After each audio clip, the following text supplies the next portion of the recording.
Привить 50% населения республики. Именно такую задачу в этом году ставит Минздрав Коми. Необходимость вакцинации и способы повышения медицинской грамотности обсудили в рамках круглого стола медики и представители общественных организаций.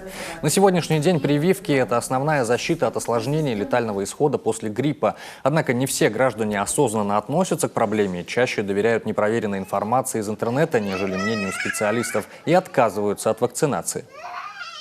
В одиночку и с этой проблемой здравоохранению справляться трудно. Необходимо, конечно же, санитарно-просветительская работа, необходимо обучение, необходимо постоянное информирование, необходимо межведомственное взаимодействие, необходима помощь всех уровней власти в продвижении этого процесса и охвата как можно большего числа людей, проживающих в Республике Коми, и отдельных контингентов риска. Есть вот такие вот категории в прививочной работе для того, чтобы мы, в общем-то, защитились от столь коварной и опасной, смертельно опасной осложнениями инфекционной болезни.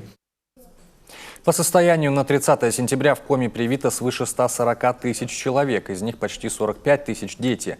Главный внештатный эпидемиолог Минздрава Коми Нина Овчинникова напомнила, что именно благодаря прививкам в стране перестали болеть дифтерией, корью, полиомиелитом и краснухой. Кроме того, своевременная вакцинация в прошлом году позволила снизить летальность от внебольничных пневмоний, а эпидсезон в Сыктывкаре длился всего неделю. В других городах Коми его и вовсе не было.